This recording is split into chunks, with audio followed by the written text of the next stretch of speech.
এরপরে প্রশ্ন হলো, আমি জানি সালাতের পর সম্মিলিত মোনাজাত নবী করিম সাল্লাল্লাহু আলাইহি সাল্লামের সুন্নাহ দ্বারা সাব্যস্ত নয়, আবার রাসূল সাল্লাল্লাহু আলাইহি সাল্লামের বৃষ্টি চেয়ে সম্মিলিতভাবে মোনাজাত করার কথাও জানি, তাহলে সমন্বয় কিভাবে?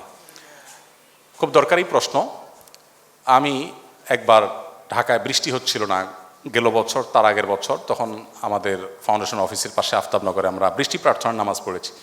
তখন অনেকে প্রশ্ন তুলেছেন, এই হুজুর বলে নামাজের পরে সম্মিলিত মোনাজাত সুন্নাহ দ্বারা সাব্যস্ত না, আবার একই হুজুর বৃষ্টি প্রার্থনার পরে হাত তুলে সবাই নিয়ে মোনাজাত করলো, কেমনে কি একই মতো দুই কথা কেমনে হলো? তো ব্যাপারটা কেমন হয়ে গেল, আপনারা যেহেতু ডাক্তার মানুষ, আপনাদেরটা দিয়ে উদাহরণ দেই। আপনি রুগীকে বলে দিলেন, ভাই আপনি রাতে কিন্তু কিছু খাবেন না, রাতে কিছু খাবেন না। ও রুগী দুপুরে খেয়ে আসছে, আপনি যে বলেন যে আপনারা রাতে খাইতে নিষেধ করছে, আপনি দুপুরে কেন খাইলেন? এই প্রশ্নটা কি খুব যৌক্তিক প্রশ্ন হবে? আপনি নিষেধ করেছেন রাত্রে খেতে, আমি খেয়েছি দুপুরে, আপনি যদি আমাকে বলেন যে আপনাকে না খেতে নিষেধ করেছি, আপনি কেন খেলেন? এই প্রশ্নটা যেরকম অযৌক্তিক হবে। নবী সাল্লাল্লাহু আলাইহি সাল্লাম 5 ওয়াক্ত নামাজের পর বিভিন্ন মাসনুন দোয়া জিকির পড়তেন, সেটা আমরা সুন্নাহ মনে করি। কেউ আল্লাহর কাছে কিছু চাইলে নামাজের পরে তিনি চাইতে পারেন, সেটারও সুযোগ আছে, নামাজের পরে দোয়া কবুল হয়, সেটা নিষেধ না।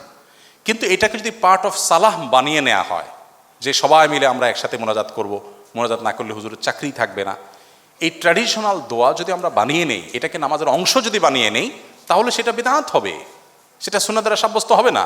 এটা নামাজের কথা। কিন্তু বৃষ্টি প্রার্থনার ক্ষেত্রে নবী সাল্লাল্লাহু আলাইহি সাল্লাম সবাইকে নিয়ে সম্মিলিত দোয়া করেছেন, বিধায় এ জায়গায় করেন নাই, ওই জায়গায় কেন করেছেন, এই প্রশ্নটা একেবারেই অমূলক একটি প্রশ্ন, এবং দুইটাকে একসাথ করে ফেলাটা একেবারে অযৌক্তিক। দুই জিনিস এবং দুই জায়গা। নবী সাল্লাল্লাহু আলাইহি সাল্লাম যেখানে যেটা করতে বলেছেন সেখানে সেটা করা, যেখানে তিনি করেছেন সেখানে আমি করব, যেখানে তার দ্বারা করাটা সাব্যস্ত হয়নি। 10 বছরে নবী সাল্লাল্লাহু আলাইহি সাল্লাম মদিনায় 5 ওয়াক্ত নামাজের যে ইমামতি করেছেন, সেটা হিসাব করলে সম্ভবত 18,000 ওয়াক্ত হয়, আমি যদি ভুল না বলে থাকি। এই 18,000 ওয়াক্ত তিনি ইমামতি করেছেন। তারপরে 30 বছর ধরে 4 খলিফা ইমামতি করেছেন। এই যে 30 বছর করেছেন, তারও 3-18 যুক্ত করেন, তাহলে কয় যুগ হলো?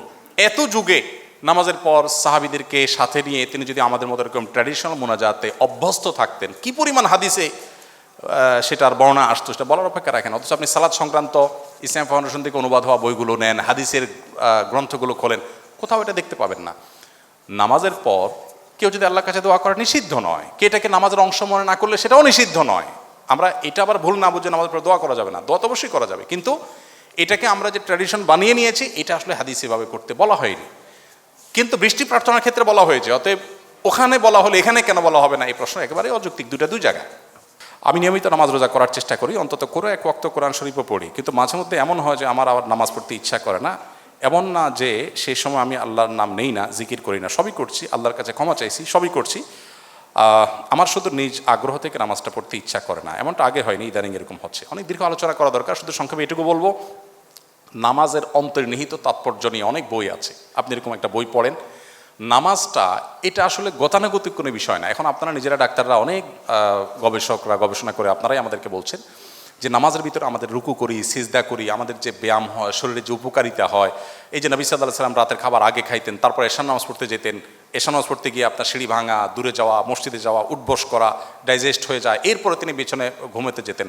পুরা সুন্নাহ লাইফস্টাইল হলো সুস্থ থাকার জন্য অন্যতম গুরুত্বপূর্ণ একটা বিষয়। তো আপনি নামাজের যে অন্তর্নিহিত তাৎপর্য আছে, বিশেষ করে নামাজ যে আল্লাহর সাথে কানেক্টেড করে মানুষকে, কিভাবে আমাদের উপকার আসে, এটা যদি আপনি ভালো করে পড়েন, স্টাডি করেন, আমার মনে হয় যে আপনার নামাজের প্রতি আগ্রহ বৃদ্ধি হবে। সেই সাথে ইবাদতের আগ্রহ কমে যাওয়ার জন্য গুনাহের একটা বিরাট প্রভাব থাকে। কোনো একটা পাপাচারে লিপ্ত হলে মানুষ ইবাদতের স্বাদ কমে যায়, সেগুলো ছাড়তে হবে ইনশাআল্লাহ। আশা করে যে আল্লাহ তাআলা আপনাকে ফেরত আসার তৌফিক দান করবেন।